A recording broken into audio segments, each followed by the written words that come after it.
I always wondered why my best friend Chloe insisted on handling every detail of our anniversary party, down to the exact placement of the projector screen. Now, watching 200 of our closest friends and family members gasp in horror at the slideshow I'd prepared, frame after frame of my husband Alex tangled in Chloe's arms, everything made perfect sense. My supposed best friend of 12 years had orchestrated the perfect stage for what she thought would be my quiet humiliation. Instead, she'd given me the perfect venue for their very public destruction. My name is Jane Morrison, and until 6 months ago, I believed I was living the life every woman dreams of. Before we jump back in, tell us where you're tuning in from, and if this story touches you, make sure you're subscribed, because tomorrow, I've saved something extra special for you. At 34, I was the creative director of Meridian Marketing, one of the city's most prestigious advertising agencies. My corner office overlooked the harbor, and my campaigns had won 3 industry awards in the past 2 years alone. Success had always come naturally to me, perhaps too naturally, as I'd later discover. Our home in Beacon Hill was a restored Victorian that Alex and I had spent 3 years renovating.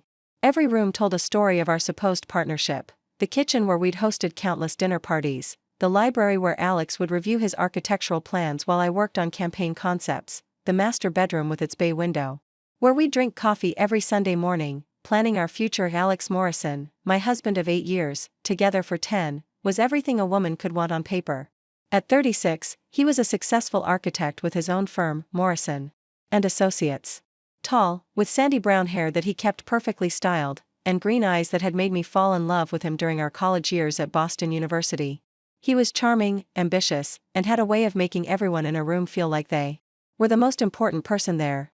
That charm, I'd later learn, was both his greatest asset and his most dangerous weapon. We were, by all accounts, the golden couple of our social circle. The Morrisons who threw the best dinner parties, took the most enviable vacations, and seemed to have perfected the art of modern marriage. Our friends often joked that we made them believe in true love again. The irony of that statement would become crystal clear soon enough. Alex's architectural firm was thriving.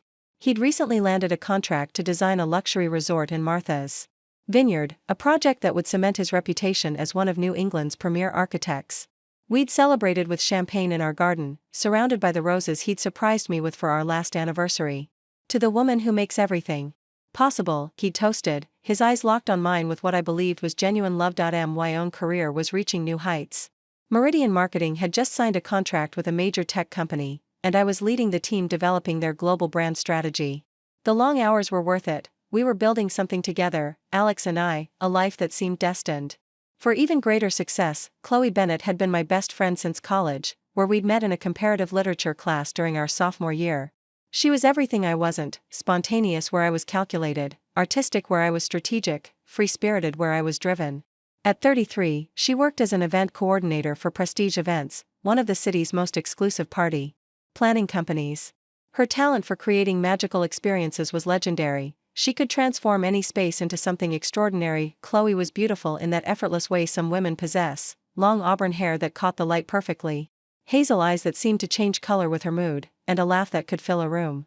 She was the type of woman who could make conversation with anyone, who remembered everyone's birthday, and who always knew exactly what to say to make you feel better about your worst day. Our friendship had survived everything: my engagement to Alex, she'd been my maid of honor, career changes, family dramas, and the natural evolution that comes with growing up. We had standing dinner dates every Tuesday, shared a love of terrible reality TV shows, and had planned to take a girls' trip to Tuscany the following spring. She knew Alex almost as well as I did. They'd developed their own easy friendship over the years, bonding over their shared love of architecture and design. Alex often consulted her about aesthetic choices for his projects, and she'd helped us design the layout for our anniversary parties, holiday gatherings, and even my surprise 30th birthday celebration. Looking back now, I can see how naive I was to believe that the three of us had created something rare, a triangle of friendship and love without jealousy or competition.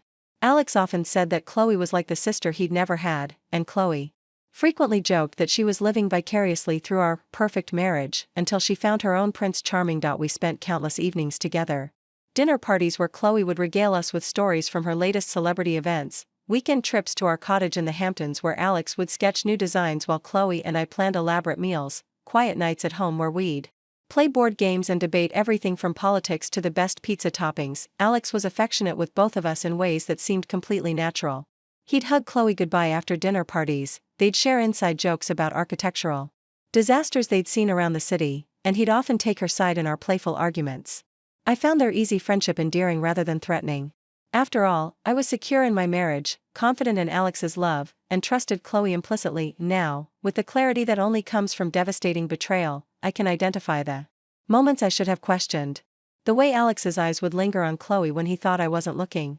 How Chloe had started dressing more carefully for our casual dinners at home. The increasing frequency of her texts to Alex about work consultations that somehow always required in-person meetings. There were the Tuesday dinners that Chloe began canceling, always with perfectly reasonable excuses about client emergencies or family obligations. The way Alex started working late more often, specifically on the nights when I'd mentioned Chloe might stop by. How they'd both developed a sudden interest in the same obscure architectural documentary series, leading to lengthy discussions that seemed to exclude me entirely. But these signs, so obvious in retrospect, were easily explained away by a trusting wife and an unsuspecting friend. Alex was busy with his biggest project yet. Chloe was advancing in her career and taking on more high-profile clients. We were all successful, busy people living full lives. That some of those lives were being lived behind my back was a possibility. That simply never occurred to me. When our 8th wedding anniversary approached, Alex surprised me by suggesting we throw a party instead of taking our usual private trip. "Let's celebrate with everyone who's been part of our journey," he said, his arms around me as we stood in our kitchen. 8 years deserves a real celebration. I was touched by the gesture. Work had been demanding for both of us, and the idea of gathering our friends and family to celebrate our marriage felt like exactly what we needed. When Chloe immediately volunteered to handle all the planning details, I was grateful rather than suspicious. "You two focus on being the happy couple," she'd said with a smile that I now recognize held secrets. "Let me create something magical for you." And magical it would be, just not in the way any of us expected. The first crack in my perfect world appeared on a rainy Thursday evening in March, exactly 3 months before our anniversary party. I was working late at Meridian, putting finishing touches on a presentation for our tech client, when I realized I'd left my laptop charger at home.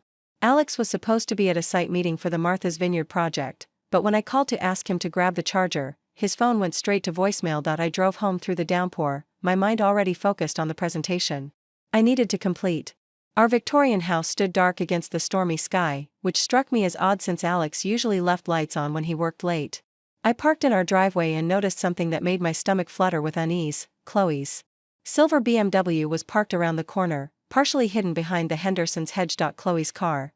On a Thursday night, when Alex was supposed to be working and she'd cancelled our Tuesday dinner claiming she was swamped with a wedding for 300 guests. I stood in the rain for a moment, my keys heavy in my hand, trying to construct an innocent explanation.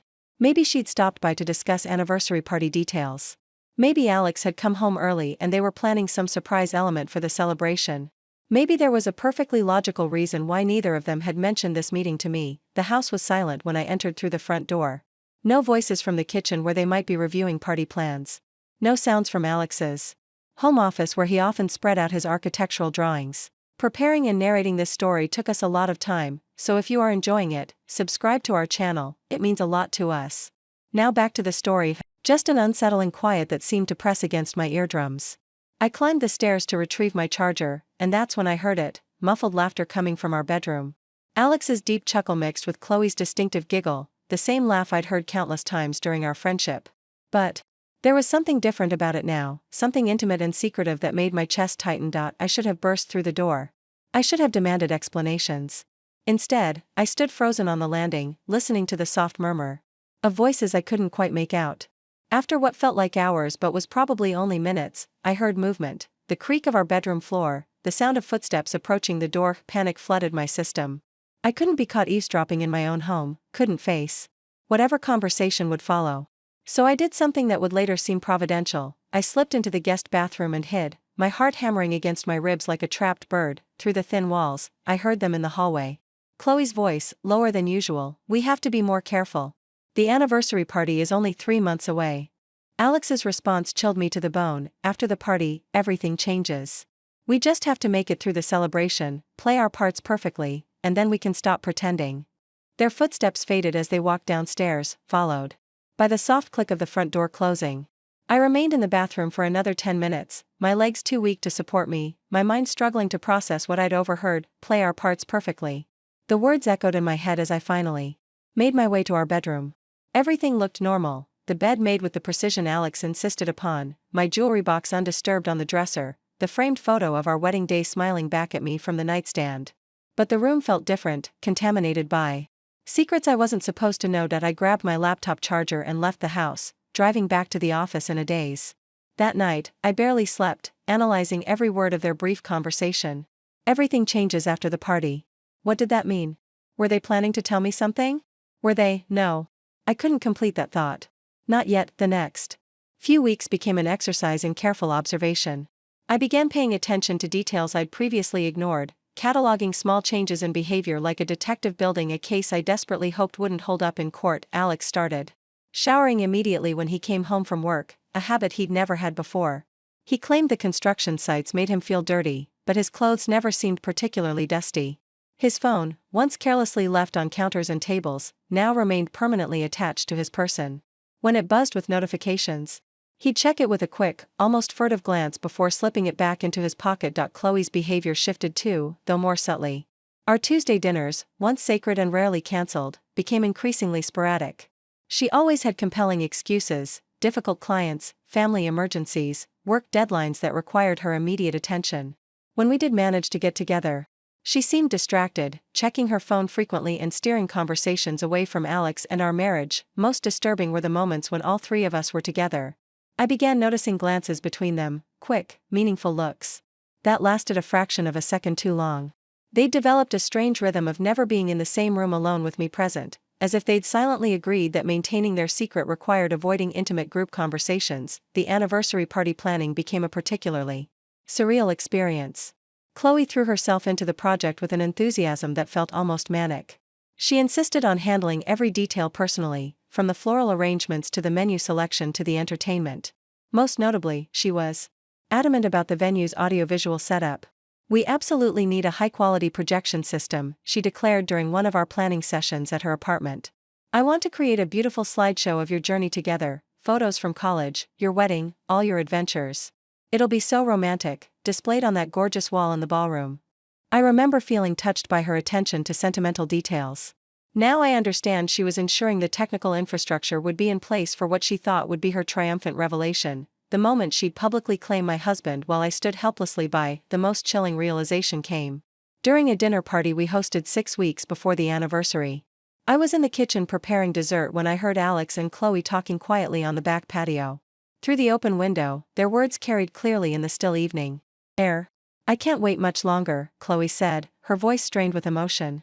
"Watching her plan this party, seeing how happy she is. It's killing me." Alex's response was firm but tender: "Just a little longer, baby. After the anniversary, we'll tell her everything.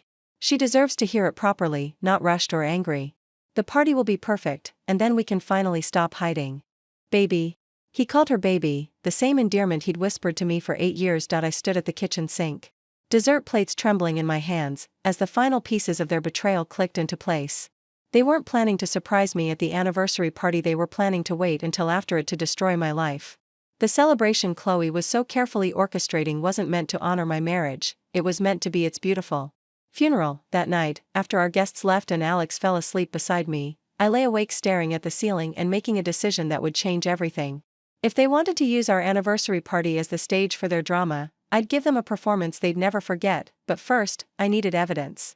And I knew exactly how to get it. The grand ballroom at the Fairmont Harbor Hotel had never looked more beautiful. Chloe had outdone herself with the anniversary party decorations: cascading white orchids, twinkling fairy lights draped from the vaulted ceiling, and elegant round tables dressed in champagne-colored linens. 200 of our closest friends and family members filled the space, their laughter and conversation creating the perfect soundtrack for what everyone believed would be a celebration of enduring love. I stood near the entrance in my midnight blue silk dress, the one Alex had complimented when I'd tried it on 3 weeks ago, greeting guests with the radiant smile of a woman celebrating 8 years of marital bliss. Inside, my heart hammered with the anticipation of what was coming. The USB drive containing 3 months of carefully documented evidence sat hidden in my clutch purse, waiting for its moment. Alex looked devastatingly handsome in his charcoal gray suit, working the room with his characteristic charm. I watched him embrace old college friends, shake hands with business associates, and kiss the cheeks of elderly relatives. To everyone present, he was the picture of the devoted husband, attentive, loving, proud to be celebrating another year of marriage with his beautiful wife. but I could see the subtle signs of his nervousness now that I knew what to look for. The way his hand trembled slightly when he lifted his champagne glass. How his eyes kept darting to Chloe, who was orchestrating the evening's events with military precision. The tight set of his jaw when he thought no one was watching. Chloe had positioned herself as the evening's master of ceremonies, a role that allowed her to control every aspect of the celebration's flow. She wore a stunning emerald green dress that complemented her auburn hair perfectly, and she moved through the room like a dancer, ensuring every detail was executed flawlessly. Several guests commented on what an amazing friend I had, how lucky I was to have someone who cared enough to plan such an elaborate celebration. Ladies and gentlemen, Chloe's voice rang out clearly as she took the microphone near the front of the room. If I could have your attention, please. We're about to begin the evening's special presentation. The room gradually quieted, guests turning their attention to the front where a large projection screen had been set up. The same screen Chloe had insisted was essential for the romantic slideshow she'd planned. My parents, who had flown in from Seattle, beamed with pride from their front row table. Alex's mother dabbed at her eyes with a tissue, already emotional at the prospect of reliving our love story through photographs. Jane and Alex, Chloe continued, her voice warm and filled with apparent affection, your love story has inspired all of us. Tonight, I wanted to create something special that captures the journey you've shared together. I felt Alex's hand slip into mine as we stood together near the screen, presenting a united front to our assembled loved ones. His palm was damp with perspiration, and I could feel his pulse racing through his wrist. He had no idea what was coming. This slideshow, Chloe announced with a smile that didn't quite reach her eyes, tells the true story of relationships that matter most. The room. Lights dimmed, and the first image appeared on the screen. But instead of our college graduation photo or wedding pictures, the projection showed a crystal-clear image of Alex and Chloe in a passionate embrace outside the Riverside Hotel downtown. The timestamp in the corner read March 15th, just 2 weeks after I'd overheard them in our bedroom. A collective gasp rose from the audience. Someone's champagne glass shattered against the marble floor. I felt Alex's hand go rigid in mine before he jerked it away as if I'd burned him, but this was only the beginning. The second image showed them entering what was clearly a hotel room together, Alex's hand intimately placed on the small of Chloe's back. The third captured them on the balcony of what I recognized as Chloe's apartment, her arms wrapped around his neck, both of them laughing as if sharing the most delicious secret. Oh my God, someone whispered loudly from the back of the room. The slideshow continued with methodical precision. Photos of stolen lunches at intimate restaurants across town. Images of them shopping together for what appeared to be lingerie at an upscale boutique. Video footage I'd captured from across the street showing them leaving her apartment building together at dawn, Alex clearly wearing the same clothes he'd worn to client meetings the night before. The room had fallen into complete silence except for the soft click of the slideshow advancing and the occasional muffled sob from shocked family members. I watched our guests' faces transform from confusion to understanding to horror as the true nature of my husband and best friend's relationship became undeniably clear. Alex stood frozen beside me, his face cycling through expressions of shock, panic, and desperate calculation. His mouth opened and closed like a fish gasping for air, but no words emerged. The confident architect who had charmed this very room just an hour ago had been reduced to a speechless, cornered animal. Chloe had gone completely white, her carefully applied makeup now stark against her pale skin. The microphone trembled in her hand as she stared at the screen in apparent disbelief. This wasn't the slideshow she'd prepared, wasn't the evening she'd orchestrated. Her perfect plan had been hijacked by someone who knew how to plan even better. The final image appeared on screen, a screenshot of text messages between them from just that morning. Alex's words were displayed for all to see. After tonight, we won't have to pretend anymore. I can't wait to start our real life together. Chloe's response, just think, this time tomorrow, she'll know everything and we'll finally be free. The silence in the ballroom was deafening. 200 people sat in stunned quiet, absorbing the magnitude of the betrayal they'd just witnessed. Wedding rings caught the light as hands covered shocked mouths. Several elderly relatives looked visibly ill. My sister Sarah's face was a mask of fury as she stared daggers at Alex. I took the microphone from Chloe's trembling hand with steady fingers, my voice carrying clearly through the sound system when I finally spoke. Thank you all for being here tonight to celebrate with us, I said, my tone remarkably calm considering the circumstances. I know this isn't quite the anniversary celebration you were expecting, but I felt it was important that everyone who loves us should know the truth about our relationships. I turned to look directly at Alex, whose face had gone from white to green. Darling, you mentioned wanting to start your real life. Well, congratulations, it starts right now. Then I looked at Chloe, whose emerald dress suddenly seemed far too bright under the ballroom lights. And Chloe, thank you for insisting on the high-quality projection system. You were absolutely right, some stories deserve to be displayed beautifully. The whispers started then, a low murmur of shocked conversation rippling through the crowd like a stone thrown into still water. Cell phones appeared as guests began documenting this catastrophic turn of events. Alex's business associates exchanged meaningful glances, already calculating the professional implications. Chloe's event planning colleagues looked mortified to be associated with this disaster. I set the microphone down on the nearest table and walked toward the ballroom exit, my head held high and my steps measured. Behind me, I could hear Alex finally finding his voice, calling my name with desperate urgency. Chloe's stilettos clicked frantically against the marble floor as she tried to follow me, but I didn't turn around. I had said everything that needed to be said, and shown everything that needed to be seen. The rest of their story, the explanations, the excuses, the desperate damage control would have to unfold without me. After all, I had a new life to start planning. And unlike them, I'd be building it on a foundation of truth. The hotel lobby felt like a sanctuary compared to the chaos I'd left behind in the ballroom. My heels clicked against the polished marble as I walked toward the exit, each step taking me further away from the wreckage of my old life and closer to whatever came next. The sounds from the ballroom, raised voices, scraping chairs, the general commotion of 200 people trying to process what they'd just witnessed, faded behind me like a receding nightmare. Jane, wait. Alex's voice echoed through the lobby, desperate and raw. I could hear his footsteps pounding against the floor as he chased after me, probably pushing past shocked guests and overturned chairs in his haste to catch up. I didn't turn around. Instead, I continued my measured pace toward the revolving doors that led to freedom, my clutch purse held firmly in my hand. Inside it, alongside the USB drive that had just destroyed 2 lives, was my phone, my credit cards, and the keys to the life I was about to reclaim. Please, just stop for a second. Let me explain. I finally turned to face him, my voice carrying across the spacious lobby with crystalline clarity. Alex skidded to a halt about 10 feet away, his face flushed and his usually perfect hair disheveled from running his hands through it. Behind him, I could see other guests beginning to spill out of the ballroom, drawn by the promise of witnessing the next act of this spectacular drama. What exactly would you like to explain, Alex? I asked, my tone conversational, almost curious. Would you like to explain how you've been sleeping with my best friend for months? How you've been lying to my face every single day? Or perhaps you'd like to explain how you were planning to wait until after our anniversary party, the party I helped pay for, by the way, to destroy our marriage? He opened his mouth, then closed it again, clearly struggling to find words that could possibly justify what everyone had just seen. The confident architect who gave presentations to boardrooms full of executives had been rendered speechless by his wife's calm questioning. We didn't want to hurt you, he finally managed, the words sounding hollow even to his own ears. You didn't want to hurt me? I repeated, a genuine smile playing at the corners of my mouth. How thoughtful. And tell me, darling, at what point in your months-long affair did you think I wouldn't be hurt? Was it when you were sneaking around behind my back? When you were lying about work meetings? Or was it when you were planning to humiliate me by ending our marriage right after I'd publicly celebrated it? Several hotel guests had stopped to watch our exchange, phones discreetly recording what was clearly a spectacular marital implosion. I noticed Mrs. Henderson from our neighborhood standing near the elevators, her mouth agape. By tomorrow morning, this conversation would be the talk of Beacon Hill. It wasn't supposed to happen like this, Alex said, taking a tentative step closer. We were going to tell you properly, privately. We were going to, but this is so much better, I interrupted, my voice bright with false enthusiasm.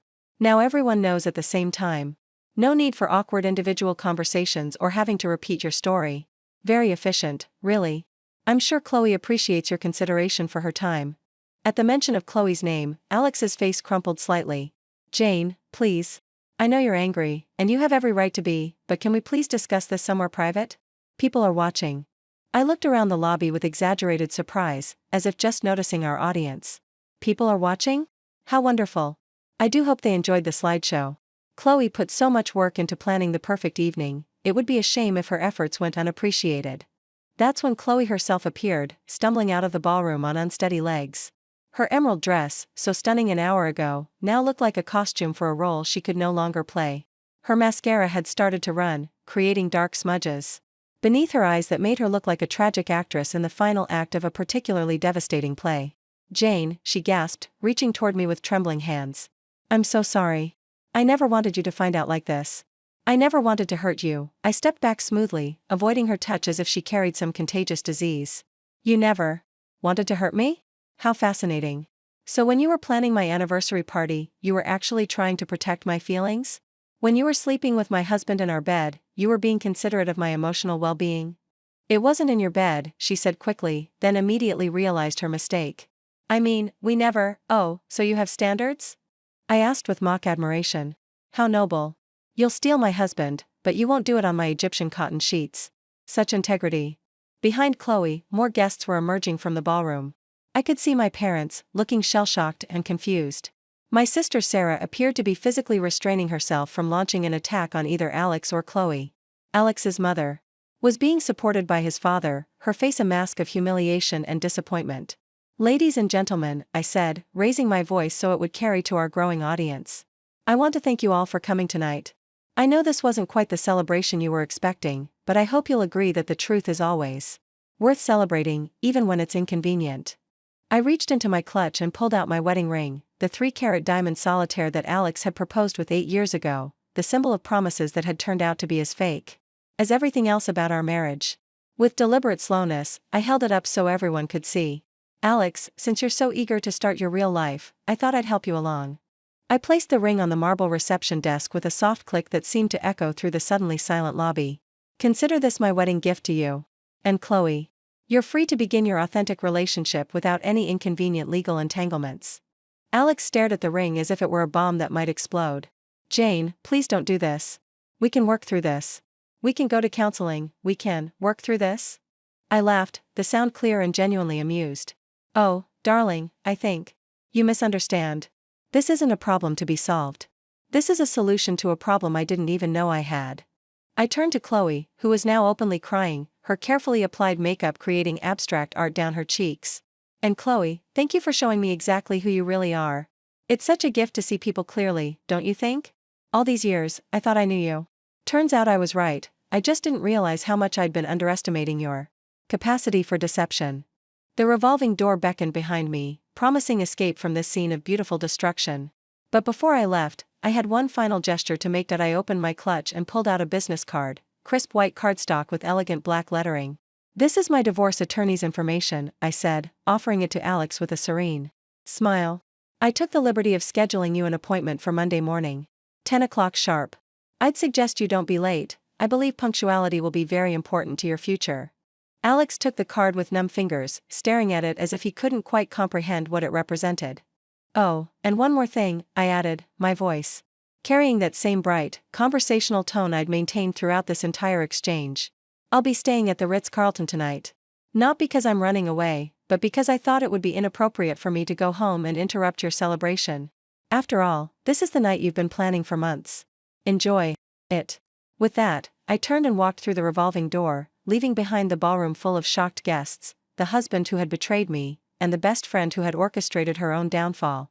The cool evening air hit my face like a blessing, washing away the suffocating atmosphere of lies and deception. As I waited for the valet to bring my car, I could see Alex and Chloe through the hotel's floor-to-ceiling windows, still standing in the lobby like actors who had forgotten their lines. They were finally free to be together, just as they'd planned. They just hadn't anticipated that their freedom would come with such a spectacular price. The presidential suite at the Ritz-Carlton had never felt more like home than it did that night. I sat on the plush velvet sofa, still in my midnight blue dress, sipping champagne from a crystal flute while the city lights twinkled below me through floor-to-ceiling windows. My phone buzzed incessantly on the coffee table, calls from Alex, texts from Chloe, worried messages from family members, and what appeared to be congratulatory notes from friends who had witnessed my spectacular revelation. I ignored them all. Instead, I opened my laptop and began the methodical process of dismantling the life I'd shared with two people who had proven themselves unworthy of my trust. This wasn't an emotional response, it was a strategic withdrawal executed with the same precision I brought to my most complex marketing campaigns. First, the financial accounts. Alex and I had joint checking and savings accounts, a shared credit card, and investment portfolios managed through his financial advisor.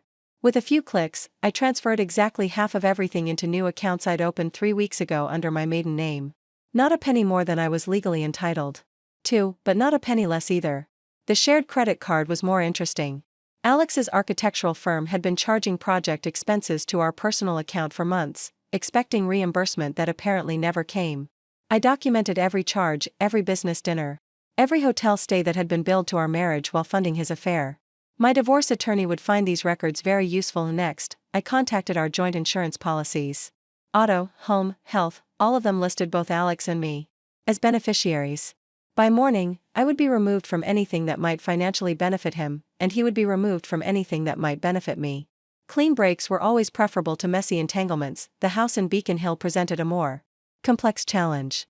We'd purchased it together, both names on the deed, both of us responsible for the mortgage. But I'd made the down payment from my inheritance when my grandmother passed away 5 years ago. My lawyer had advised me to document this thoroughly, and I'd spent the past month gathering bank statements and legal records that proved the property's foundation, literally and figuratively, rested on my family's money. At 2 a.m., my phone rang with a call from my sister Sarah. I finally answered, knowing she wouldn't stop until she reached me. "Are you okay?" she asked without preamble, her voice tight with concern and barely contained fury. "I'm perfect," I replied, and meant it. "How are Alex and Chloe?" "Gone. They left about an hour after you did." "But Jane, the whole thing, everyone's talking about it. Social media is exploding. Someone recorded parts of the slideshow and, good," I said simply. "Let them talk." Sarah was quiet for a moment. "What are you going to do now?" I looked around the elegant hotel suite, then down at my laptop screen where I'd been systematically severing every connection between my old life and my new one. "I'm going to disappear for a while. Let the lawyers handle the details, let the gossip burn itself out, and figure out who I want to be now that I'm not Mrs. Alex Morrison." "Disappear? What does that mean?" "It means I'm taking a leave of absence from Meridian. I have enough vacation time saved up to last 3 months, and my boss owes me several favors. It means I'm not going home to Beacon Hill. Alex can live there with the ghosts of his lies until the lawyers sort out who gets what. And it means I'm going to let them wonder where I am and what I'm planning while I actually do the planning." Over the next few days, I became a ghost in my own life. I arranged for a moving company to pack my personal belongings from the house while Alex was at work, leaving behind everything that connected me to our shared history. Wedding photos, gifts from Chloe, furniture we'd chosen together, all of it could stay in the museum of our failed marriage. I rented a furnished apartment in Cambridge under my maiden name, Jane Sullivan. It was smaller than my walk-in closet in Beacon Hill, but it had something my old home lacked: complete privacy. No neighbors who knew my story, no familiar places that held memories of betrayal, no chance of running into anyone from my previous life. My disappearance from social circles was strategic and complete. I declined every invitation, ignored every attempt at contact, and let my absence speak louder than any explanation could. People who had witnessed the anniversary party disaster were dying to know how I was handling the aftermath, but I gave them nothing to speculate about. The speculation, however, was extraordinary. Within a week, rumors were flying about my whereabouts and my state of mind. Some said I'd had a breakdown and been hospitalized. Others claimed I'd fled the country to escape the humiliation. A few suggested I was planning my own revenge, though none of them imagined the scope of what was actually coming. Alex's attempts to reach me grew increasingly desperate. He showed up at Meridian, only to be told I was on extended leave with no return date scheduled. He tried calling my parents, who informed him they had no idea where I was and wouldn't tell him if they did. He even contacted my lawyer, hoping to start settlement negotiations, but was told his estranged wife was not ready to discuss terms. Chloe's approach was different but equally futile. She sent flowers to my old office with notes begging for forgiveness.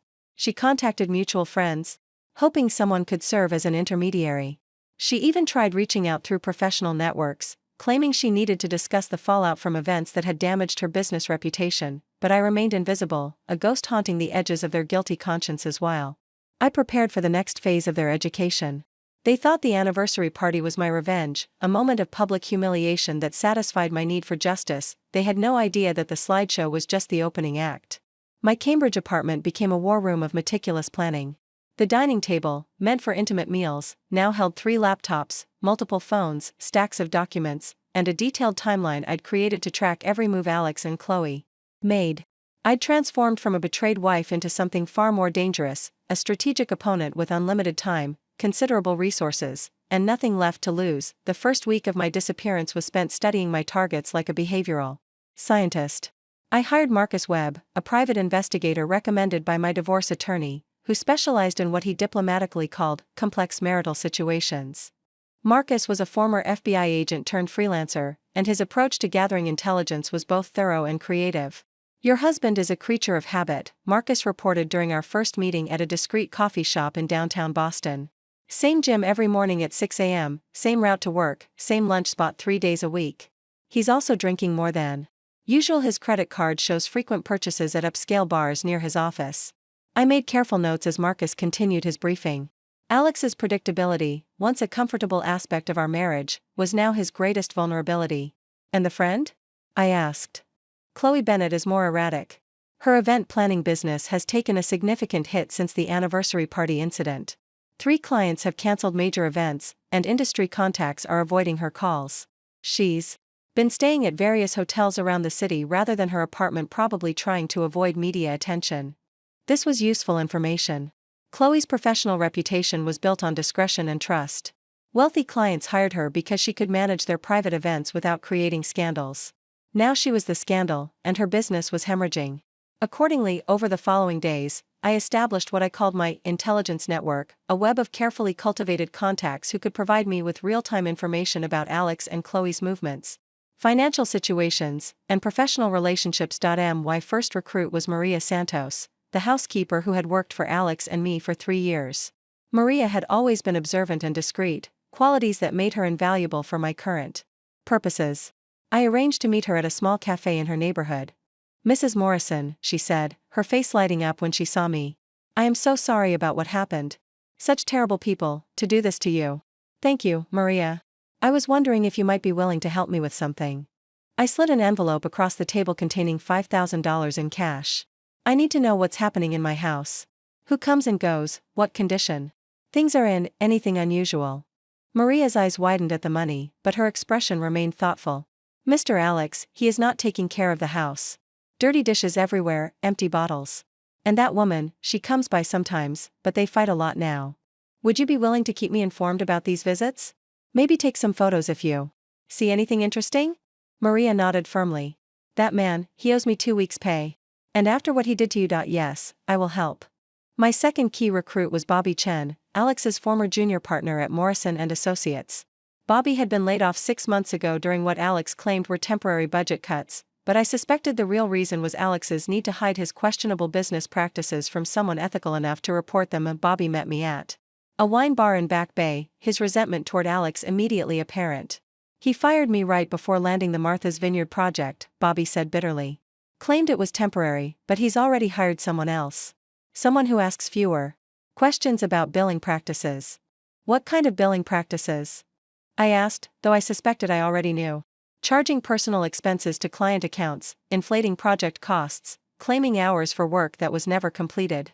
I tried to address it internally, but Alex made it clear my concerns weren't welcome. I leaned forward, interested. Do you have documentation of these practices? Bobby smiled grimly. I kept copies of everything. Call it insurance against exactly this kind of situation. Within 2 weeks, I had cultivated a network of informants that would have impressed any intelligence agency. Maria provided household intelligence. Bobby offered insights into Alex's professional vulnerabilities. A bartender at Alex's favorite after-work spot reported on his drinking habits and conversations. A receptionist at Chloe's office building tracked her erratic schedule and increasingly desperate client meetings.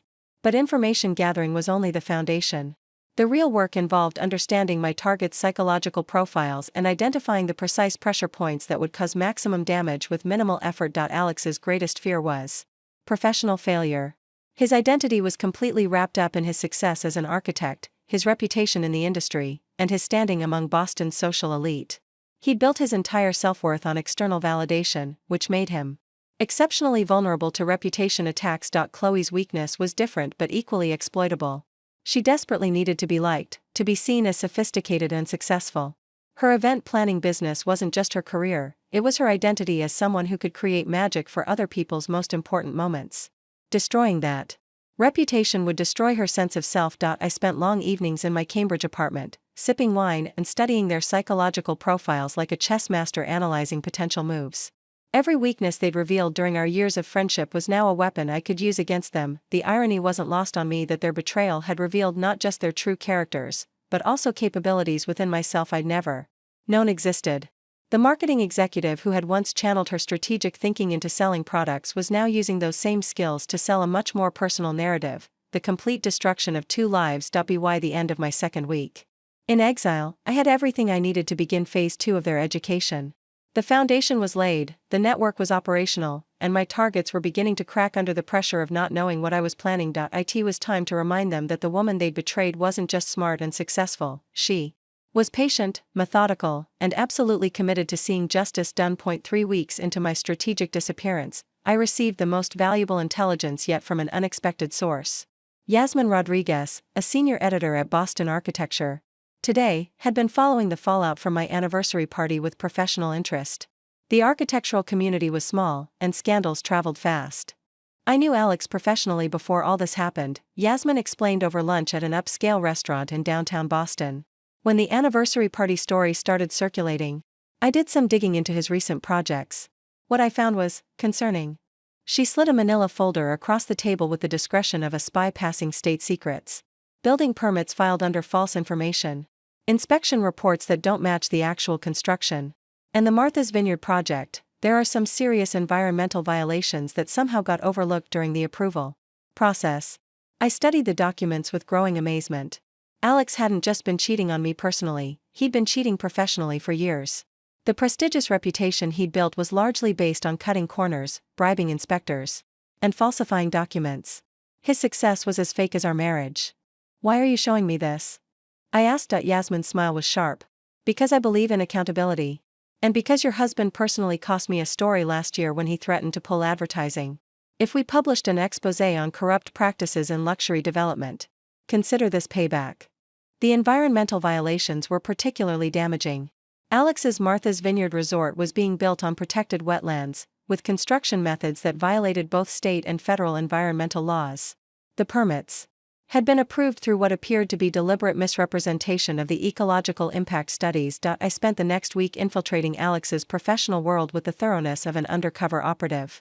Posing as a potential client interested in sustainable luxury development, I attended industry networking events where Alex's colleagues spoke freely about practices they assumed I wouldn't understand. At a green building conference at the Boston Convention Center, I struck up conversations with environmental consultants who had worked on projects similar to Alex's Martha's Vineyard resort. The information they shared, thinking they were impressing a potential client, painted a picture of systematic fraud that went far beyond anything I'd imagined. Morrison's projects always seemed to get approved faster than anyone else's, confided Dr. Michael Torres, an environmental impact specialist. His ecological assessments are optimistic, let's say. But somehow they always pass regulatory review. Meanwhile, my intelligence network was providing daily updates on Alex and Chloe's deteriorating relationship. Maria reported that their arguments at the house were becoming more frequent and more vicious. The fairy tale romance that had destroyed my marriage was revealing itself to be built on mutual selfishness rather than genuine love.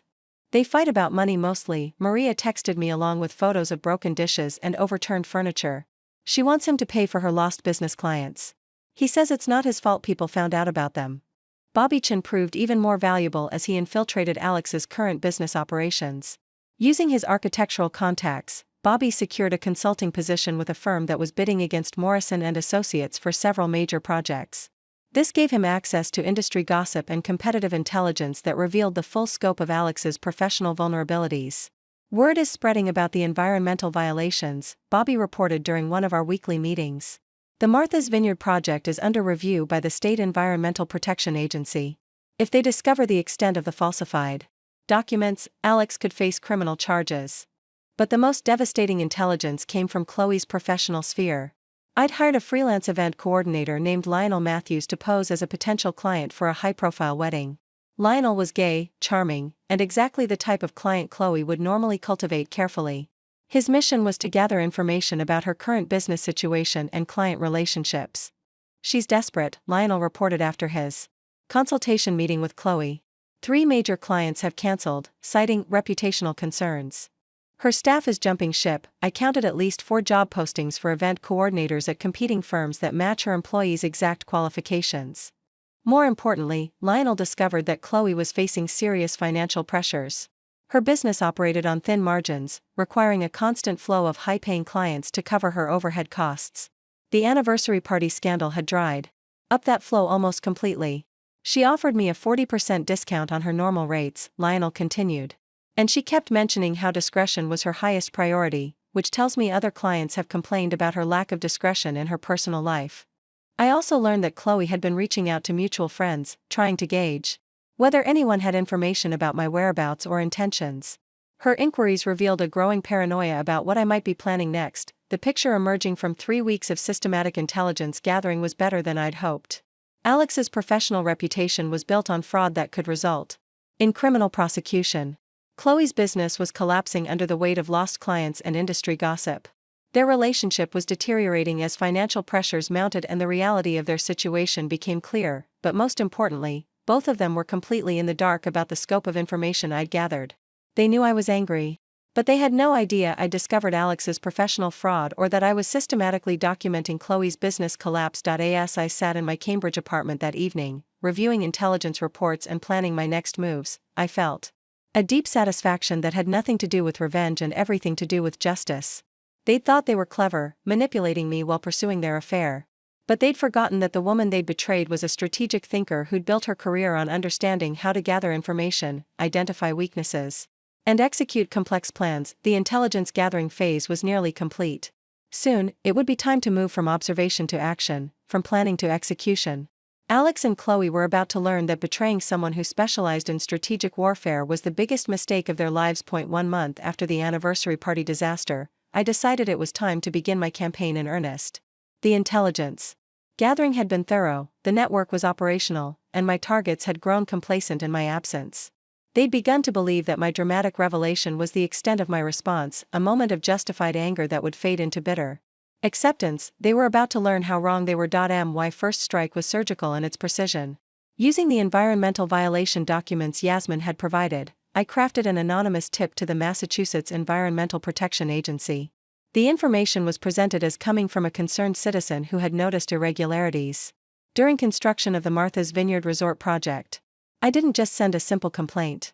Instead, I created a comprehensive dossier that included photographs of the construction site, copies of the falsified environmental impact studies, and a detailed timeline showing when the violations had occurred. The package was professional, thorough, and impossible to ignore. Within 48 hours, the State Environmental Agency launched a formal investigation into Morrison and Associates. The timing was perfect. Alex had been scheduled to attend a ribbon-cutting ceremony for another project that week, but instead found himself answering questions from regulatory investigators. Bobby Chen, still embedded in the architectural community, reported that news of the investigation was spreading through industry circles like wildfire. Every firm that's ever competed against Alex for a project is suddenly very interested in his business practices, Bobby texted me. People are asking questions about how he always seemed to get permits approved so quickly. My second strike targeted Chloe's remaining client base with equal precision. I discovered through Lionel's reconnaissance that she was desperately trying to land a contract for the Pemberton Walsh wedding, a society event that could single-handedly salvage her business reputation. The bride's family was old Boston money, exactly the type of client Chloe needed to rebuild her credibility. I arranged for Mrs. Eleanor Pemberton Walsh to receive an anonymous package containing printouts of social media posts about the anniversary party incident, along with news articles that had covered the scandal. The package included a thoughtful note expressing concern that the family might not be aware of their event coordinator's recent publicity issues. The effect was immediate. Lionel, who had maintained his cover as a potential client, reported that Chloe received a cancellation call that same afternoon. The conversation, which he overheard while in her office for a follow-up meeting, was devastating. Mrs. Pemberton Walsh was very polite but firm, Lionel told me later. She said they'd decided to go with someone whose personal life wouldn't overshadow their daughter's special day. Chloe actually started crying after she hung up the phone. But my most effective early strike was also the most subtle. I began seeding doubts about Alex and Chloe's relationship within their social circles, using the intelligence I'd gathered about their increasingly volatile domestic situation. I started with Sarah Blackwood, a mutual friend who had been at the anniversary party and witnessed the slideshow revelation. Sarah had always been a gossip, and I knew she was dying to discuss the situation with someone who had inside information. I arranged to accidentally encounter Sarah at our old yoga studio, timing my visit to coincide with her regular Tuesday morning class. My appearance after weeks of absence created exactly the dramatic moment I'd hoped for. Jane. Sarah gasped, nearly dropping her yoga mat. Oh my God, how are you? We've all been so worried. Where have you been? I've been taking some time to process everything, I replied with carefully calibrated vulnerability. It's been difficult, you know? Not just the affair, but learning about all the other lies. Sarah's eyes lit up with curiosity. Other lies? I allowed myself to look hesitant, as if debating whether to confide in her. I probably shouldn't say anything, but, well, they're fighting constantly now. Alex is facing some serious professional problems, and Chloe's business is struggling. I guess when the excitement of sneaking around ended, they discovered they don't actually like each other very much. The conversation continued for 20 minutes, with me carefully dropping hints about financial pressures, professional investigations, and domestic violence, all technically true, though I presented them in ways that suggested more than I actually said. By that afternoon, Sarah had called at least 6 mutual friends to share this exclusive information about Alex and Chloe's deteriorating relationship. The gossip network that had once buzzed with speculation about my whereabouts was now focused on the spectacular implosion of the couple who had destroyed my marriage to be together. The beauty of these early strikes was their apparent disconnection from each other. Alex facing an environmental investigation seemed unrelated to Chloe losing wedding clients. The rumors about their relationship problems appeared to be natural consequences of the stress they were under, not deliberate sabotage, Maria continued, providing household intelligence that confirmed the effectiveness of my campaign. Mr. Alex is drinking more, she reported. He stays up late making phone calls about lawyers and investigators. And that woman, she doesn't come by as much anymore. When she does, they yell about money and blame each other for their problems. Most satisfying was learning that both Alex and Chloe were beginning to suspect that their troubles weren't coincidental. Alex had started questioning how the environmental agency had obtained such detailed information about his permit violations. Chloe was baffled by how the Pemberton Walsh family had learned about the anniversary party scandal so quickly, but they were looking in the wrong directions. Alex suspected competing architectural firms of sabotaging him. Chloe blamed disgruntled former employees for spreading rumors about her business. Neither of them considered that the wife they'd betrayed might be systematically dismantling their lives with the same strategic precision she'd once applied to advertising campaigns. The first strikes had achieved their objectives perfectly. Alex and Chloe were under pressure, their relationship was cracking, and their professional reputations were beginning to crumble. But more importantly, they were starting to understand that their troubles were just beginning. The anniversary party slideshow had been a public humiliation designed to shock and embarrass them.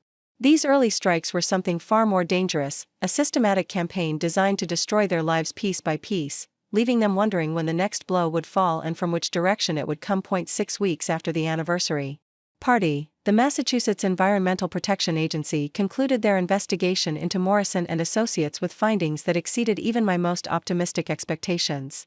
The report detailed systematic violations of environmental regulations spanning 3 years and multiple projects, with evidence of deliberate falsification of impact studies and illegal construction practices. Alex's professional world began collapsing with the swift brutality of a controlled demolition. The state environmental agency didn't just issue fines, they referred the case to the district attorney's office for potential criminal prosecution. The Martha's Vineyard Resort project was immediately shut down, with construction halted indefinitely pending a complete environmental remediation. Alex's wealthy investors, who had already committed millions to the project, were suddenly facing total loss of their investments. Marcus Webb, my private investigator, reported that 3 major clients had terminated their contracts with Morrison and Associates within a week of the EPA report becoming public. His office is hemorrhaging staff, Marcus informed me during our regular briefing. The junior architects are jumping ship before their own reputations get damaged by association. But the environmental scandal was just the beginning. Using Bobby Chen's insider intelligence, I orchestrated a cascade of professional disasters that would have impressed any military strategist. Bobby had discovered that Alex had been inflating project costs by as much as 30%, charging clients for premium materials while using cheaper alternatives. Armed with this information, I contacted 3 of his largest clients anonymously, providing them with detailed breakdowns of the actual costs versus what they'd been charged. The response was swift and devastating. Harrison Industries, which had hired Alex to design their new corporate headquarters, launched an internal audit that quickly revealed they'd been overcharged by nearly $2 million. Within days, they filed a lawsuit against Morrison and Associates for fraud and breach of contract. 2 other clients followed suit, creating a cascade of legal troubles that threatened to bankrupt Alex's firm entirely. The lawsuits weren't just about money, they included allegations of professional misconduct that would be reported to the state licensing board. He stopped coming to the office regularly, Bobby reported.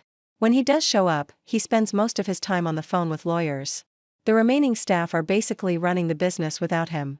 Meanwhile, Chloe's professional destruction was proceeding with equal efficiency. Using my network of industry contacts, I ensured that every major event venue in Boston received detailed information about her involvement in the anniversary party scandal. The information was presented as industry alerts about potential liability issues when working with coordinators who had documented ethics problems. The Fairmont Harbor Hotel, where our anniversary party had taken place, was the first to act.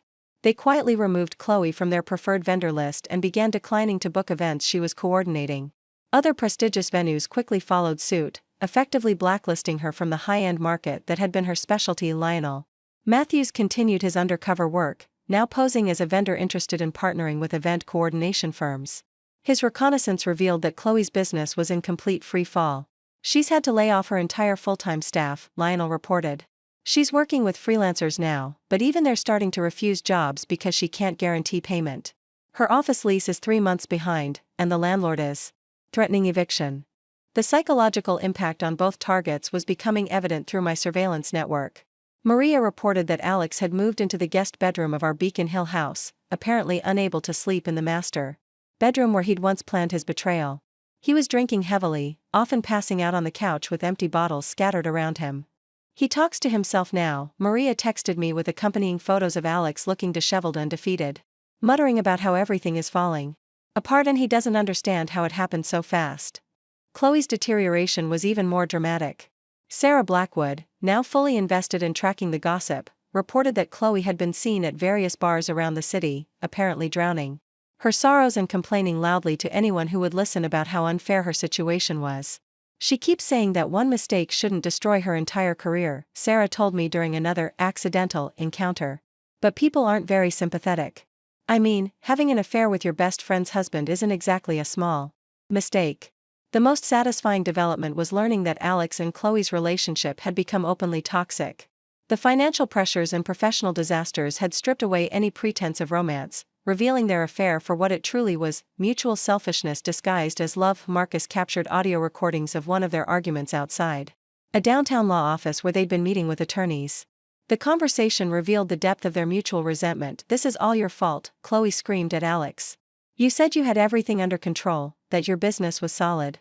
Now I'm losing everything because I believed your lies." Alex's response was equally bitter. "My lies? You're the one who insisted on that dramatic announcement at the party. You couldn't just let me handle it quietly. You had to make a show of it, and now look where we are." The irony was perfect. They were blaming each other for the very actions that had led to their downfall, completely unaware that their destruction was being orchestrated by someone who understood their weaknesses better than they understood themselves. But I wasn't finished. The professional destruction was just phase 2 of a much longer campaign. Alex's licensing board review was still pending, Chloe's remaining clients were still receiving anonymous warnings about her reliability, and both of them were about to discover that their troubles had only just begun. After all, destroying their careers was satisfying, but destroying their entire lives would be truly poetic justice. 2 months after the anniversary party, I launched the most devastating phase of my campaign. The systematic elimination of Alex and Chloe's social standing in Boston's interconnected elite circles. Their professional lives were already in ruins, but their social connections represented their last remaining source of support and potential recovery. It was time to sever those connections permanently. My first target was the Beacon Hill Social Club, an exclusive organization where Alex had been a member for 5 years. The club prided itself on maintaining the highest standards of character and discretion among its membership. Members who brought scandal or disrepute to the organization were quietly encouraged to resign before facing the humiliation of formal expulsion. I arranged for the club's membership committee to receive a comprehensive dossier documenting Alex's environmental violations, fraud allegations, and the very public nature of his marital infidelity. The package included newspaper clippings about the EPA investigation, court documents from the fraud lawsuits, and social media screenshots from the anniversary party scandal. The information was presented as coming from concerned members who felt the club's reputation might be damaged by association with someone facing criminal charges. Within a week, Alex received a formal letter suggesting he might want to consider resigning his membership to avoid an uncomfortable review process. Marcus Webb reported that Alex's reaction to the club's rejection was particularly devastating. "He's been a member there since he graduated college," Marcus observed. "It was where he networked with his wealthiest clients, where he felt he belonged among Boston's elite. Losing that membership is like losing his identity." Chloe's social destruction required a more nuanced approach, since her professional and social circles overlapped significantly. I focused on the Junior League of Boston, where she had served on the board for 3 years and had been hoping to become president the following year. Using Lionel's continued undercover work, I discovered that Chloe was already facing whispered criticism from other board members about the anniversary party scandal. Many felt that her public involvement in breaking up a marriage reflected poorly on the organization's commitment to community service and moral leadership. I provided these concerned board members with additional ammunition, documented evidence of Chloe's recent business failures, reports of her increasingly erratic behavior, and testimony from vendors she'd failed to pay for previous Junior League events. The picture that emerged was of someone whose personal and professional problems made her unfit for leadership responsibilities. The Junior League board voted unanimously to remove Chloe from her position, citing conduct unbecoming and failure to maintain the organization's standards of excellence. The decision was announced at their monthly meeting, with Chloe present to hear her public humiliation read aloud to the assembled membership. Sarah Blackwood, who attended the meeting, reported that Chloe broke down completely. She started crying right there in front of everyone, Sarah told me with barely concealed satisfaction. Then she started screaming about how unfair it all was, how she was being persecuted for following her heart. Security had to escort her out. But my most effective social destruction came through targeting their remaining friendships systematically. I identified the key people in their social network, the couples who still occasionally invited them to gatherings, the friends who hadn't completely written them off despite the scandal. For each of these relationships, I crafted specific interventions designed to accelerate the natural social isolation that follows public disgrace. Sometimes this meant ensuring that embarrassing information reached the right ears at the right time. Other times, it involved creating situations where Alex and Chloe's increasingly toxic relationship would be on full display. The breakthrough came when I learned through Maria that Alex and Chloe were planning to attend a charity gala together, their first public appearance as a couple since the anniversary party. It was clearly an attempt to rehabilitate their image and show that their relationship had survived the initial scandal. I arranged for several key attendees to receive anonymous previews of what they could expect if Alex and Chloe appeared at the event. The information included recent photographs of Alex in various states of intoxication, audio recordings of their public arguments, and detailed accounts of their financial troubles and legal problems. The effect was immediate and comprehensive. 3 major sponsors threatened to withdraw their support if Morrison and Associates had any connection to the event. The charity's board hastily rescinded Alex's invitation, citing concerns about potential disruptions to their fundraising efforts. Chloe, having bought an expensive dress and arranged professional styling for what she'd hoped would be their triumphant return to society, was devastated by the last-minute exclusion. Lionel reported overhearing her phone call with the event organizers, where she begged them to reconsider and promised there would be no drama. "I'm sorry, Ms. Bennett," the organizer reportedly said, "but the board feels that your presence might overshadow the charitable mission of the evening. Perhaps next year, when things have settled down." The social isolation was now complete. Alex and Chloe found themselves excluded from every gathering, uninvited to every event, and avoided by every former friend. Their names had become synonymous with scandal and poor judgment. Even people who had initially been sympathetic to their love story now crossed the street to avoid awkward conversations. The psychological impact was devastating. Maria reported that Alex had stopped leaving the house except for lawyer meetings and court appearances. Chloe had moved back in with her elderly mother, unable to afford her apartment rent and too embarrassed to face her former social circles. Most importantly, their relationship was crumbling under the pressure of complete social exile. Without the excitement of secret meetings and the validation of external admirers, they were discovering that they genuinely disliked each other. The grand romance that had justified destroying my marriage was revealing itself to be nothing more than mutual selfishness and sexual attraction. The social destruction campaign had achieved everything I'd hoped for and more. Alex and Chloe weren't just facing professional and financial ruin, they were experiencing the complete collapse of their identities as successful, respected members of Boston society. They had become cautionary tales, examples of how quickly a life could unravel when built on lies and betrayal. The love story that had destroyed my marriage began its final, spectacular implosion on a rainy Tuesday evening. In late September, Marcus Webb's surveillance team captured the entire breakdown on video outside Chloe's mother's house in Brookline, where she'd been forced to move after losing her apartment. The footage showed Alex arriving in his BMW, now his only remaining asset after the lawsuits had frozen most of his accounts, clearly intoxicated and furious. Chloe met him at the front door, and their argument immediately escalated to screaming that could be heard 3 houses away. "You promised me everything would be fine." Chloe's voice carried clearly through the expensive recording equipment Marcus had positioned across the street. You said your business was solid, that we'd be able to weather any scandal. Look at us now, I'm living with my 70-year-old mother and you're facing criminal charges. Alex's response revealed the depth of his own desperation and self-pity. I never asked you to plan that ridiculous slideshow stunt. You could have waited, could have let me handle the divorce quietly. But no, you had to make it dramatic, had to humiliate her in public. Now everyone thinks we're monsters. The argument continued for nearly an hour, with each of them blaming the other for every aspect of their downfall.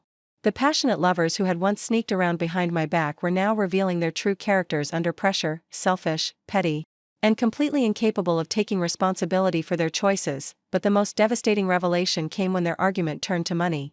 Marcus's audio equipment captured every word of their financial recriminations. I gave up everything. For you, Chloe sobbed.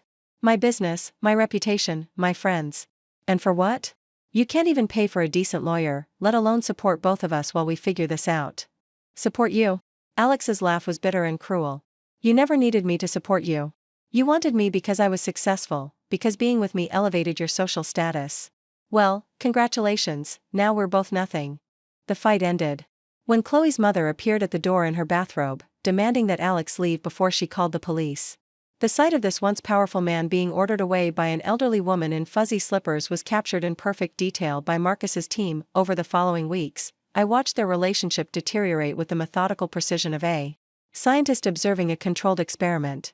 Each new pressure I applied revealed more cracks in their foundation, more evidence that their affair had been built on fantasy rather than genuine compatibility. Maria continued providing insider intelligence from our Beacon Hill house, where Alex was now living alone in increasingly squalid conditions. He doesn't clean anymore, she reported. Empty bottles everywhere, dirty clothes, spoiled food. He talks to himself constantly, practicing speeches for his lawyers or rehearsing conversations with Miss Chloe that never go well. The psychological profiles I'd developed during my intelligence gathering phase proved remarkably accurate.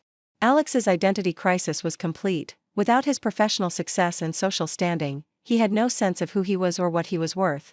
Chloe's need for validation and admiration left her completely adrift when their social circle turned against them. Their attempts to maintain their relationship became increasingly desperate and dysfunctional. Sarah Blackwood reported seeing them together at low-end restaurants and dive bars, a stark contrast to the upscale venues where they'd once conducted their affair. They look miserable together, Sarah observed with the keen eye of a trained gossip. No chemistry, no intimacy. Just two desperate people clinging to each other because they have nowhere else to go. The final break came during what should have been a romantic reconciliation dinner at a modest Italian restaurant in the North End. Lionel Matthews, maintaining his cover as a networking event coordinator, happened to be dining at the same establishment when their relationship imploded publicly. She accused him of never really loving her, Lionel reported with barely contained excitement. Said he'd just been using her as an escape from his boring marriage. He fired back that she'd pursued him specifically because he was married, that the thrill of stealing someone else's husband was what had really attracted her. The argument escalated until other diners began recording the spectacle on their phones. Alex stormed out, leaving Chloe alone at the table with a check she couldn't afford to pay. The restaurant manager had to hold her purse while she called her mother for rescue. By October, their separation was complete and permanent. Alex filed a restraining order after Chloe appeared at the house demanding money she claimed he owed her. Chloe retaliated by contacting Alex's remaining clients with stories about his drinking problem and emotional instability. The grand romance that had justified destroying my marriage lasted exactly 6 months from public revelation to final collapse.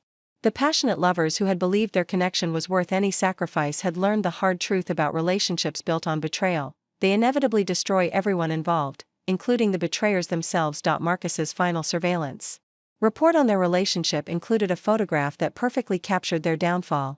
Alex sitting alone in his car outside a liquor store at 2 p.m. on a Wednesday, while Chloe was simultaneously visible through the window of a nearby coffee shop, crying into her phone while begging someone, probably a former client, for work. They had achieved their dream of being together.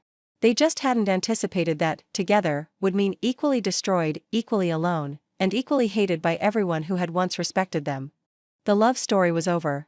Now it was time for the final chapter of their education in consequences. The ripple effects of Alex and Chloe's destruction spread far beyond their immediate circle, touching the lives of family members, business associates, and innocent bystanders who had the misfortune of being connected to them. Like a virus spreading through a social network, their disgrace infected everyone they'd ever claimed to care about. Alex's parents, Margaret and William Morrison, had built their retirement social calendar around their son's success. They'd been prominent members of the country club, regular attendees at charity galas, and proud participants in Boston's architectural community events. Now, at 72 and 75 respectively, they found themselves social pariahs by association. Margaret Morrison's Bridge Club, where she'd been a member for 15 years, quietly suggested she might be more comfortable taking a temporary break from regular games. The women who had once competed to host dinner parties featuring the Morrisons and their successful architect son now avoided eye contact at the grocery store. Mrs. Morrison looks 20 years older, Maria reported. After encountering Alex's mother at our neighborhood market. She was buying store-brand everything, looked like she was counting every dollar. She asked about you, said she was sorry for what her son did. She started crying right there in the cereal aisle. The financial impact on Alex's parents was devastating. They had invested their retirement savings in his Martha's Vineyard project, trusting their son's professional judgment. When the environmental violations shut down construction, they lost everything. Their comfortable golden years had become a nightmare of financial insecurity and social humiliation. Alex's younger brother Marcus, who shared his name with my private investigator, faced his own professional crisis. As a junior architect at a competing firm, he found himself constantly defending his family name and assuring clients that he had no connection to his brother's unethical practices. Every meeting starts with clients asking if I'm related to that Morrison, Marcus confided to Bobby Chin during an industry networking event. I'm thinking about changing my last name professionally. 8 years of building my reputation. And Alex destroyed it all in 6 months. Chloe's family suffered equally devastating consequences. Her younger sister Sasha, a school teacher who had always looked up to Chloe's glamorous lifestyle, found herself fielding uncomfortable questions from colleagues and parents who recognized the family name from news coverage of the anniversary party scandal. Parents are requesting their children be moved out of my classroom, Sasha told their elderly mother during a conversation Lionel overheard at a coffee shop near the school. They don't trust my judgment or moral character because of what Chloe did. 20 years of teaching, and now I'm being treated like a criminal. Chloe's mother, Eleanor Bennett, became a prisoner in her own home as neighbors whispered and pointed whenever she appeared in public. The woman who had raised her daughter to be a lady who made smart choices now faced daily reminders of how spectacularly that guidance had failed. The professional collateral damage was equally extensive. Morrison and Associates employed 12 people before the scandal broke. As Alex's business collapsed under legal troubles and client defections, each of those employees faced unemployment. In an industry where association with fraud made them virtually unemployable, Jenny Walsh, Alex's office manager for 5 years, was particularly devastating to watch fall. She'd been completely innocent of any wrongdoing but found herself blacklisted by other architectural firms who worried about hiring anyone connected to the Morrison scandal. She has 2 kids in college, Bobby reported. 23 years in the industry, spotless reputation, and now she can't even get interviews because people recognize her name from the Morrison and Associates lawsuit coverage. Chloe's former employees faced similar professional exile. Event planning was a relationship-based business where reputation was everything. Having worked for Chloe Bennett on a resume became a liability rather than an asset. Even businesses that had simply provided services to Alex and Chloe found themselves caught in the undertow of their destruction. The Riverside Hotel, where they'd conducted much of their affair, requested that news outlets stop mentioning the establishment in connection with the scandal after several wedding bookings were cancelled. The general manager approached me personally, reported Marcus Webb, who had been monitoring the situation. They're considering legal action to distance themselves from the coverage. Apparently, being known as the hotel where the Morrison affair happened isn't great for their brand. The social clubs, charitable organizations, and professional associations that had expelled Alex and Chloe were forced to examine their own membership more carefully. The scandal had revealed how easily fraudulent and unethical people could infiltrate respected institutions. The Beacon Hill Social Club implemented new background check procedures for prospective members. The Junior League of Boston created an ethics committee to review the conduct of current board members. Even the Massachusetts Architecture Board strengthened their professional misconduct policies, but perhaps the most tragic collateral damage was suffered by the few people who had genuinely cared about Alex and Chloe. These friends and family members found themselves mourning not just the relationships they'd lost, but the people they thought Alex and Chloe were. I keep thinking about all the conversations we had, Sarah Blackwood confided during one of our chance encounters. All the times Chloe complained about women who cheated on their husbands, all her lectures about loyalty and friendship. I feel stupid for believing any of it. The Alex and Chloe who had destroyed my marriage weren't just revealed to be adulterers, they were revealed to be complete fabrications. The charming architect and elegant event planner had been carefully constructed personas hiding selfish, destructive personalities. Their families, friends, and associates weren't just dealing with the shock of betrayal, they were grieving the death of people who had never really existed. The Alex and Chloe they'd loved and trusted were as much victims of this scandal as anyone else, because those versions of them had been lies from the beginning. As I watched this wave of destruction spread through Boston's interconnected social and professional networks, I felt a complex mixture of satisfaction and sadness. Justice was being served, but innocent people were paying prices they'd never deserved to pay. By November, the financial catastrophe I had orchestrated reached its devastating crescendo. Alex and Chloe's material world, the luxury cars, designer clothes, and upscale lifestyles that had defined their identities, crumbled like a house of cards in a hurricane. Alex's BMW, his prized possession and symbol of professional success, was repossessed on a Thursday morning while he sat in a downtown coffee shop meeting with his bankruptcy attorney. Marcus Webb's surveillance team captured the entire humiliating scene, Alex running out of the cafe in panic, arguing with the tow truck driver, and finally standing helplessly on the sidewalk as his car disappeared around the corner. He actually broke down crying, Marcus reported with clinical detachment. Right there on Boylston Street, in full view of everyone. A homeless man offered him a tissue. The repossession was just the beginning. Morrison and Associates' assets had been frozen as part of the fraud litigation, leaving Alex with no access to business accounts that had once contained over $3 million. His personal accounts were rapidly depleted by legal fees, with his criminal defense attorney alone charging $500 per hour. The Beacon Hill house, our former home that had witnessed so many of their secret planning sessions, became the center of a complex legal battle. While I had legitimate claims to half the property value, Alex's creditors were circling like vultures, demanding payment for defaulted loans and lawsuit settlements. Maria provided daily reports on the house's deteriorating condition as Alex struggled to maintain a property he could no longer afford. The heat is turned off, she texted with photos of frost forming on the inside of windows. He's living in just the kitchen and one bedroom, using space heaters. The rest of the house is like an icebox. The mortgage payments, nearly $8,000 monthly, became impossible to sustain. Alex tried desperately to sell the property, but the scandal had made our address toxic to potential buyers. Real estate agents wouldn't return his calls after discovering the connection to the anniversary party incident and environmental fraud cases. No one wants to buy a house that's been all over the news for marital scandals and criminal investigations, reported Jennifer Walsh, a real estate attorney I'd consulted about protecting my interests in the property. Even if they could get past the publicity, the legal complications make it nearly impossible to get clear title. Chloe's financial destruction followed a different but equally devastating trajectory. Her event planning business, Prestige Events, had been her primary source of income and her pathway to Boston's elite social circles. Without clients or income, she couldn't afford the luxury apartment that had been her pride and joy. Lionel Matthews documented her pathetic attempts to liquidate her possessions through estate sales and online auctions. Designer handbags that had cost thousands sold for hundreds. Her professional wardrobe, carefully curated over years to project success and sophistication, was auctioned off piece by piece to pay basic living expenses. She's selling everything, Lionel reported after attending one of her estate sales. I watched her cry while people haggled over a Hermes scarf that probably cost her $3,000. Someone bought it for $45. The most symbolic destruction came when Chloe was forced to sell her engagement ring from her previous marriage, a ring she'd kept as a reminder of her ability to attract successful men.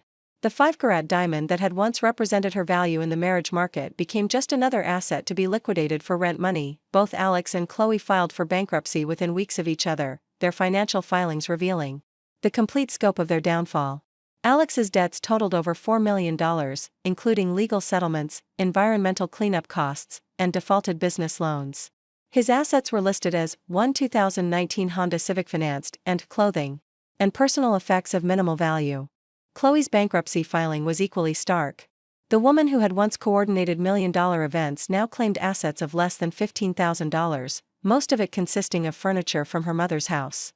Her debts included defaulted office rent, unpaid vendor bills, and credit cards maxed out during her desperate attempts to maintain appearances. The psychological impact of this financial devastation was captured perfectly in a confrontation Marcus's team recorded outside the bankruptcy court. Alex and Chloe encountered each other in the courthouse lobby, both there for their respective proceedings. "Look at us, Chloe," said, her voice hollow with despair. 6 months ago we were planning our future together. Now we're both filing for bankruptcy on the same day. Alex's response revealed how thoroughly their shared destruction had poisoned any remaining affection between them. Maybe if you hadn't insisted on that public spectacle at the anniversary party, we could have handled the divorce quietly. But no, you had to make it dramatic. Now we're both ruined. Don't you dare blame me for this, Chloe shot back. Your business was built on fraud long before I came along. I just gave you an excuse to finally face the consequences of your choices. The argument continued until courthouse security intervened, but the damage was done. Two people who had once believed their love was worth destroying my marriage now couldn't stand to be in the same room without attacking each other. The financial destruction was complete. Alex and Chloe had gone from wealthy, successful professionals to bankrupt social outcasts in less than 8 months. They'd lost their homes, their cars, their businesses, and their life savings. Most importantly, they'd lost any hope of recovering the lifestyles that had defined their identities.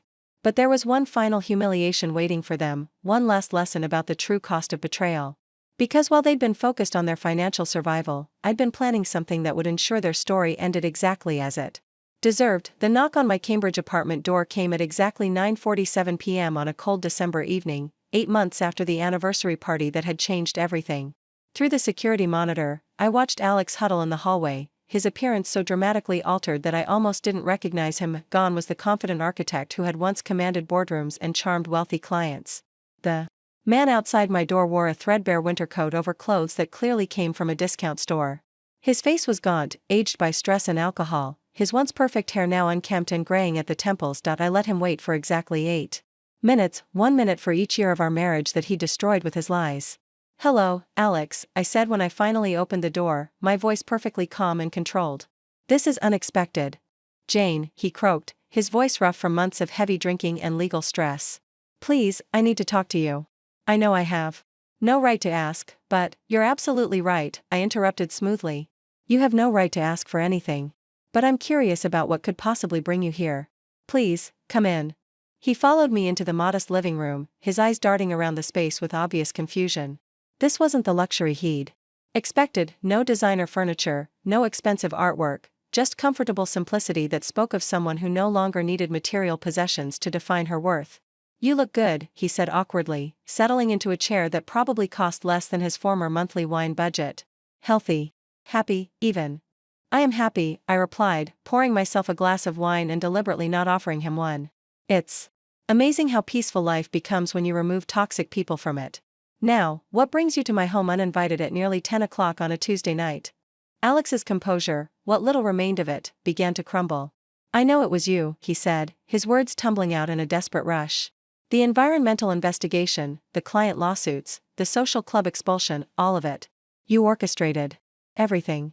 I sipped my wine thoughtfully, studying his face with the detached interest of a scientist observing a fascinating specimen. "That's quite an accusation. Do you have any evidence to support this theory?" "It's too perfect," he insisted, leaning forward with the intensity of a man who'd been obsessing over this realization for months. "Every disaster perfectly timed, every pressure point precisely targeted. The Jane I was married to for 8 years was always strategic, always 3 steps ahead. This has your fingerprints all over it." "How flattering," I said with a genuine smile. "You're giving me credit for an extraordinary level of competence. Though I have to ask, if you truly believe I'm capable of such sophisticated planning, why did you think cheating on me was a good idea?" His face flushed with anger and embarrassment. "This isn't a game, Jane. My life is destroyed. My career, my reputation, my family, everything is gone. Chloe won't even speak to me anymore. I'm living in a studio apartment in Malden and working part-time at a hardware store." "A hardware store?" I repeated with mock surprise. "How humble. I hope you're learning valuable skills about building things properly. You always did have trouble with solid foundations." "Please," he begged, and I could see tears forming in his eyes. "I know I hurt you. I know what we did was wrong. But this level of destruction, it's inhuman. We made a mistake, but we don't deserve to have our entire lives annihilated." I set down my wine glass with deliberate precision, allowing the silence to stretch until Alex was visibly squirming. When I finally spoke, my voice carried the weight of 8 months of careful planning and systematic execution. "You think you made a mistake?" I asked, my tone conversational but with an edge that made him flinch. "Alex, mistakes are accidental. You planned your affair with my best friend for months. You lied to my face every single day. You used our anniversary party, a celebration of our marriage, as the stage for your grand romantic revelation. That wasn't a mistake. That was a choice. We didn't mean for it to happen, he protested weakly. You didn't mean to get caught, I corrected. There's a significant difference. You and Chloe believed you were clever enough to manipulate me indefinitely. You underestimated my intelligence, my resources, and most importantly, my commitment to seeing justice done. Alex slumped in his chair, looking older than his 36 years. What do you want from me? An apology? Acknowledgement that you've won? Fine, you've won. You've destroyed both of us completely. Are you satisfied now? I studied his broken appearance. For a long moment, feeling neither triumph nor pity. Alex, you still don't understand. This was never about winning or losing. This was about consequences. You and Chloe made choices, and choices have results. I simply ensured that those results were proportionate to your actions. Proportionate, he laughed bitterly. We cheated on you, so you destroyed our entire lives. How is that proportionate? You didn't just cheat on me, I said, my voice growing colder. You systematically lied to me for months. You used my trust against me. You plotted with my best friend to humiliate me publicly. You treated our marriage like a joke and our shared life like something disposable. So yes, I treated your lives as disposable in return. Alex stared at me with a mixture of fear and grudging respect. You're not the woman I married. No, I agreed readily. The woman you married was naive enough to trust people who didn't deserve it. She's gone, and in her place is someone who understands exactly how the world really works. You and Chloe were excellent teachers. He stood shakily, clearly realizing that no amount of pleading would change anything. What happens now? I smiled. The expression as cold and beautiful as winter moonlight. Now? Now you live with the consequences of your choices. You work at your hardware store, you live in your studio apartment, and you remember every single day that your current situation is exactly what you earned. As Alex shuffled toward the door, I called out one final time. Oh, and Alex? Give Chloe my regards when you see her. I heard she's working at a call center in Quincy now. How wonderfully authentic. The door closed behind him with a soft click, leaving me alone with my wine and the deep satisfaction of a job completed perfectly. Through the window, I watched Alex walk away into the December night, his shoulders hunched against both the cold and the weight of his completely ruined life. 8 months ago, he'd stood in a ballroom and declared his love for another woman in front of everyone I cared about. Tonight, he'd stood in my living room and finally understood the true cost of that declaration. The education was complete. 6 months after Alex's desperate midnight visit, I stood in the lobby of the Four Seasons Hotel, adjusting the collar of my navy blue power suit before walking into the conference room where Boston Business Journal was hosting their annual Women in Leadership Awards ceremony. My name was being called as this year's recipient of the Strategic Excellence Award, recognition for the innovative marketing campaign that had helped 3 struggling companies rebuild their brands after public scandals. The irony wasn't lost on me. Jane Sullivan, the presenter announced, using the maiden name I'd reclaimed after my divorce was finalized. A marketing strategist who has revolutionized crisis management through what she calls strategic narrative reconstruction. I accepted the Crystal Award with a gracious smile, looking out at an audience that included many of the same people who had witnessed my public humiliation at the anniversary party just 18 months earlier. But now they saw someone entirely different, not the betrayed wife, but the successful entrepreneur who had built something beautiful from the ashes of betrayal. My consulting firm, Phoenix Strategies, had become Boston's premier crisis management company. Wealthy clients who faced public scandals, professional disasters, or reputation emergencies paid premium rates for my expertise in rebuilding shattered lives. The skills I'd developed while systematically destroying Alex and Chloe had proven remarkably transferable to helping others recover from their own poor choices. The key to successful crisis management, I told the audience during my acceptance speech, is understanding that every ending is actually a beginning. When someone's old life becomes impossible to maintain, we help them construct something better, stronger, and more authentic. The standing ovation was genuine and sustained. These were Boston's most successful business leaders, and they recognized competence when they saw it. Several approached me afterward with business cards and requests for private consultations, but the most meaningful interaction came from an unexpected source. As I left the hotel, I encountered Margaret Morrison in the lobby, Alex's mother, looking far older than her 72 years but carrying herself with dignity despite her reduced circumstances. Jane, she said softly, approaching me with obvious hesitation. Congratulations on your award. I wanted to tell you that I'm proud of how you've rebuilt your life. I studied her face, seeing genuine remorse and exhaustion. Thank you, Mrs. Morrison. How are you managing? We're surviving, she replied with a weak smile. William found part-time work at a hardware store, the same one where Alex works, actually. It's humbling. But we're learning to live more simply. She paused, gathering courage. I want you to know that we never approved of what he did.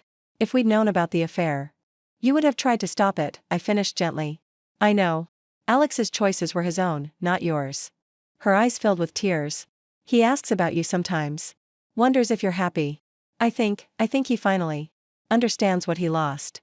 I felt a surprising surge of compassion for this elderly woman who had lost her retirement security because of her son's choices. Mrs. Morrison, I am happy. Genuinely, completely happy. And I hope you and Mr. Morrison find peace as well. You deserve better than this situation. She squeezed my hand briefly before walking away, and I realized that my capacity for forgiveness had grown alongside my success. I could feel sympathy for the innocent casualties of my campaign without regretting the justice I'd delivered to those who had earned it. Later that evening, I sat in my new penthouse apartment overlooking Boston Harbor, reviewing the final reports from Marcus Webb about Alex and Chloe's current situations. The private investigator I'd hired to orchestrate their destruction now provided quarterly updates on their continued struggles, not because I needed revenge, but because understanding the full consequences of my actions felt important. Alex was still working at Morrison Hardware, having been promoted to assistant manager after demonstrating unexpected competence with customers and inventory. His criminal charges had been reduced to probation and community service in exchange for cooperation with environmental cleanup efforts. He lived quietly, attended AA meetings regularly, and had not attempted another relationship since his breakup with Chloe. Chloe had moved to Portland, Maine, where she worked as a customer service representative for a small insurance company. Her mother had followed her, and they shared a modest apartment near the harbor. According to Marcus's sources, she'd stopped drinking heavily and had begun volunteering at a women's shelter, helping other women rebuild their lives after domestic disasters. Both subjects appear to have accepted their current circumstances. Marcus's final report concluded: no evidence of attempts to return to Boston or re-establish their former lifestyles. Subject A shows signs of genuine remorse and personal growth. Subject C appears to have developed a more realistic understanding of her own limitations and responsibilities. I closed the file with a sense of completion that had nothing to do with revenge and everything to do with closure. Alex and Chloe had learned the lessons I'd set out to teach them. They understood the true cost of betrayal, the value of honesty, and the importance of building lives on authentic foundations rather than lies and manipulation. Most importantly, I had learned something even more valuable about myself. The woman who had stood humiliated at her anniversary party had possessed capabilities she'd never imagined. The strategic mind that had once sold products could architect the complete reconstruction of reality itself. I'd built my new life not as a reaction to their betrayal, but as a response to my own potential. Phoenix Strategies wasn't just a business, it was a philosophy. Every ending could become a beginning, every destruction could become creation, every betrayal could become the foundation for something stronger and more beautiful. The last entry in my personal journal that night was simple: the student has become the teacher. The phoenix has risen. The woman they tried to destroy has become the woman who helps others rise from their own ashes. Justice had been served. Life had been rebuilt. The story was complete and more beautiful. The last personal journal that night was simple: the student has become the teacher. The phoenix has